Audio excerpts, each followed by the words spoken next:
Otrā nodaļa – Gītas apskats. Sanģais sacīja: redzot Arģunu, līdzcietības pilnu, nomākt un asarām acīs, Mantku Sūdana, maldu dēmonu nogalinātājs teica: Dārgais Arģuna, no kurienes tevī šie sārņi? Tā rīcība nav piedienīga cilvēkam, kurš zina dzīves jēgu. Tā var krist negodā, nevis nonākt uz debesu augstākajām planētām. Prithas dēls, esi brīvs no ļaušanās šim pazemojošajam vājumam. Tas nav tevis cienīgi. Met pie malas zemisko sirds nespēku un celies, absolūtās patiesības meklētāji. Arģuna sacīja: ak, naidnieku veilcēji, ak, madhu nogalinātāji, kā lai es kaujā ar bultām šauju uz tiem, kuri ir manas godināšanas vērti? Labāk ubagot, nekā dzīvot uz dižanu dvēseļu, manu draugu rēķina, kaut arī viņi noliedz tīru kalpošanu Dievam. Pat ja viņi vēlas pasaulīgus ieguvumus, pat tad viņi ir mani draugi. Mēs arī nezinām, kā ir labāk uzvarēt viņus vai tikt uzvarētiem. Ja uzvarēsim viņus, tad dzīve zaudēs jēgu. Nu viņi stāv mūsu priekšā kaujas laukā. Es vairs nezinu, kas man jādara. Esmu zaudējis visu nosvērtību, un mani moka nožēlojums vājums. Lūdzu, saki, ko man vislabāk darīt? Nu es esmu tavs skolnieks, dvēsele, kuras sevi uzticējusi tev. Lūdzu, māci mani. Es nekāda nespēju aizdzīt bēdas, kas laupa manus spēkus. Tās neremdēs pat plaukstoši karaļvalsts šīs zemes virsū, kurai nebūs sāncenšu, un kurās valdīšu kā debesu padievs.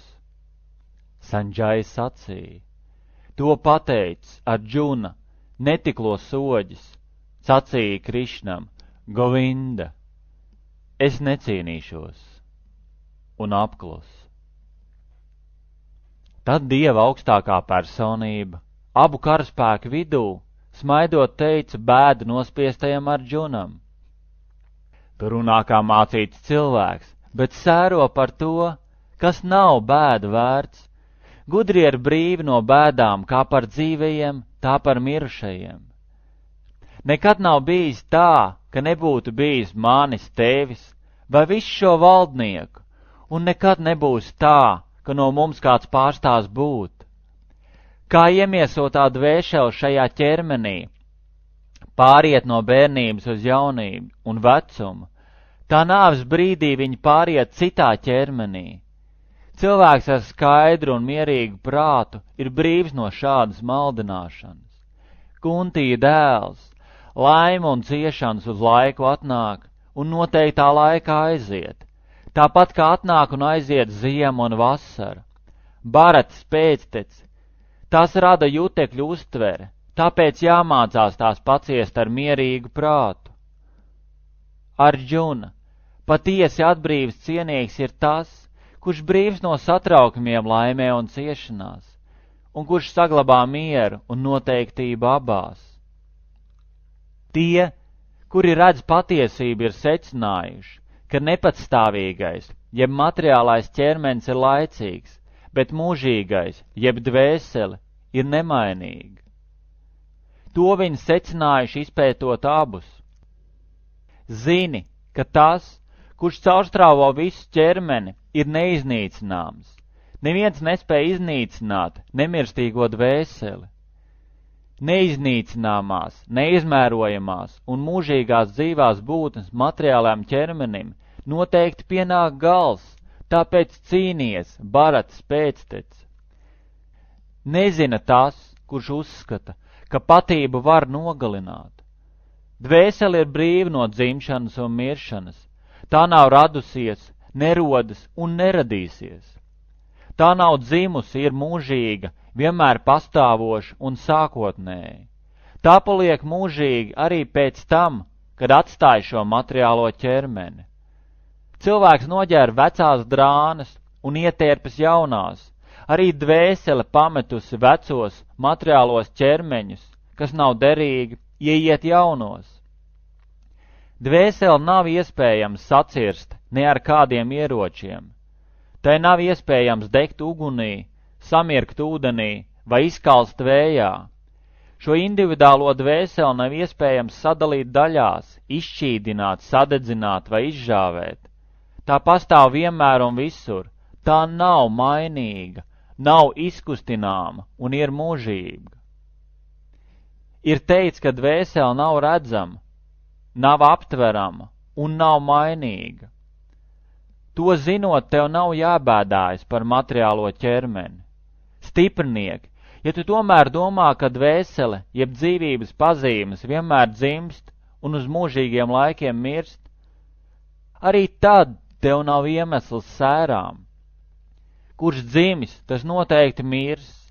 Kurš mirs, tas noteikti piedzims atkal, tāpēc esi brīvs no bēdām un pildi savu nolikto pienākumu, kurš nav izbēgams. Aizstāv vecus cilvēkus, sievietes un bērnus, aizstāv govis, aizstāv Dievu likumus un likumību. Celies un cīnies ar tiem, kur tos posta un noliedz. Viss, kas ir radīts, sākumā nav izpausts, vidū ir izpausts, un pēc iznīcināšanas atkal nav izpausts. Kādēļ tad sērot?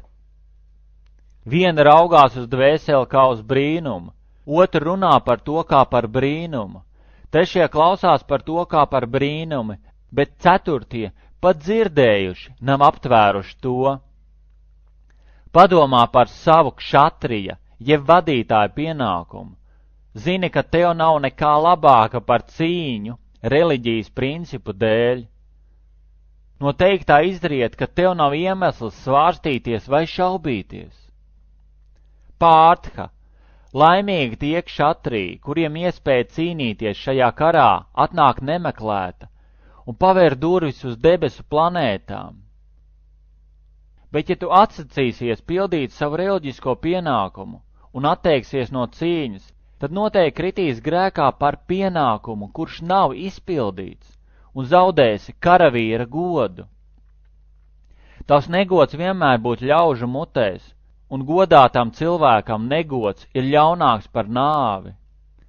Lielie karavadoņi, kur augstu vērtējuši tavu vārdu un slavu, domās, ka tu esi aizgājis no kaujas lauka tikai aiz bailēm un nicinās tevi. Ienaidnieki par tevi runās daudz sliktu vārdu un zākās tevi par gļēvuli. Kas gan var būt vēl sāpīgāk? Kuntī dēls, ja tu kritīsi kaujas laukā, tad iegūsi debesu valstību. Ja uzvarēsi, tad baudīsi valsti uz zemes. Tāpēc celies un izšķiries cīņai. Cīnies, lai cīnītos un aizstāvētu likumību. Esi brīvs no domām par laimi un ciešanām, zaudējumiem un ieguvumiem, uzvaru un sakāvi, un tā darīdams, tu būsi pasargāts no krišanas grēkā. Līdz šim es tev devu analītiskās zināšanas. Tagad klausies, kā darboties bez augļiem, Pritkas dēls. Darbojoties ar šām zināšanām, tu varēsi atbrīvoties no darbības važām. Šai ceļā nav zaudējumu, pat niecīgas, mazītiņas sekmes var pasargāt no vislielākajām briesmām. Kurš iet pa šo ceļu, ir stingrs, viņam mērķis ir viens, bet svārstīgo saprāts ir sazarots, kuru mīļotais dēls. Cilvēki ar trūcīgām zināšanām ļoti pieķērušies vēdu krāšņiem vārdiem, kas iesaka darboties augļu dēļ, lai paceltos uz debesu planētām, iegūtu labu dzimšanu, varu un tam līdzīgi. Viņi kāro jutekļu apmierinājumu un dzīvi pārpilnībā un apgalvo, ka nav nekā augstāk. Kur pārāk pieķērušies jutekļu baudām un materiālajai bagātībai, kur apmāti pēc tām, tiem nav iespējams stingri apņemties kalpot visaugstajam kungam. Vēdas runā galvenokārt par 3 materiālās dabas īpašībām – skaidrību, kaislībām un tumsību. Arģuna, pacelies pāri šīm 3 īpašībām. atbrīvojies no visiem pretstatiem, vēlmēm iegūt un būt drošībā, un stingri nostājies sevī. Ko gan var dot neliela aka, to var dot arī liela ūdens krātuve. Ko var dot vēdes, to var saņemt arī vēdu mērķa zinātājs. Tev ir tiesības pildīt noliktos pienākumus, bet nav tiesības uz darbības augļiem. Esi brīvs no domām, ka esi darbības iznākuma cēlonis un vienmēr centies pildīt pienākumu. Arjuna, pildot pienākumu esi līdzsvarots, atmet pieķeršanos veiksmē un neveiksmē. Šāds līdzsvars ir joga. Džanārdana, ar garīgās kalpošanas spēku atmet visas zemiskās darbības un šādā apziņā uztic sevi Dievam kungam. Darba augļus kāro tikai skopuļi. Kurš garīgi kalpo, tas pat šajā dzīvē atbrīvojas no sliktas un labas darbības, tāpēc tiecas pēc jogas, kas ir visas darbības māksla. Garīgi kalpojot Dievam kungam, dižena gudrie jeb bahtas, atbrīvojas no materiālās pasaules darbības augļiem.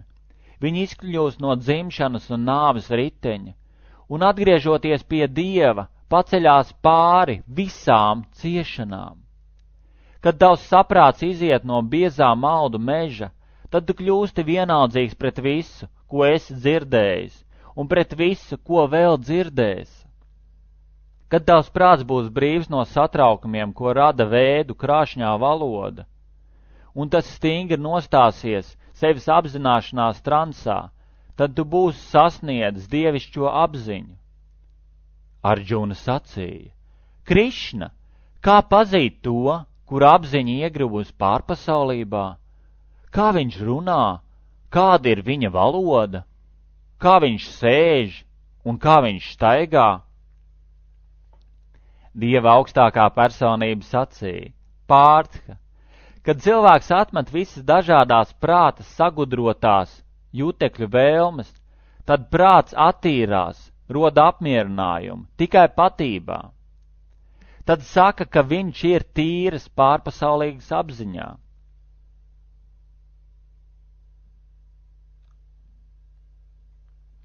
Kurš nav satraukts no trejādām ciešanām, kurš brīvs no priecāšanās laimē, brīvs no pieķeršanās, bailēm un dusmām, tas ir gudrais ar stingru prātu.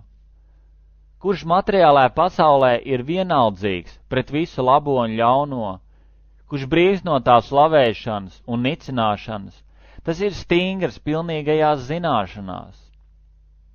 Kurš spēj novērst jutekļus no jutekļu priekšmetiem, tāpat kā bruņuruputs ievelk locekļus bruņās, ir stingrs pilnīgajā apziņā.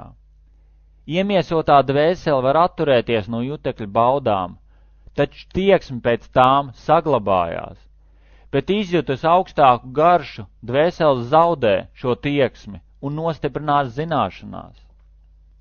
Arjuna, jutekļi ir tik spēcīgi un nav valdāmi, ka tie ar varu aizrauj prom pat tāda cilvēka prātu, kuram ir atšķiršanas spējas un kurš cenšas pār tiem valdīt.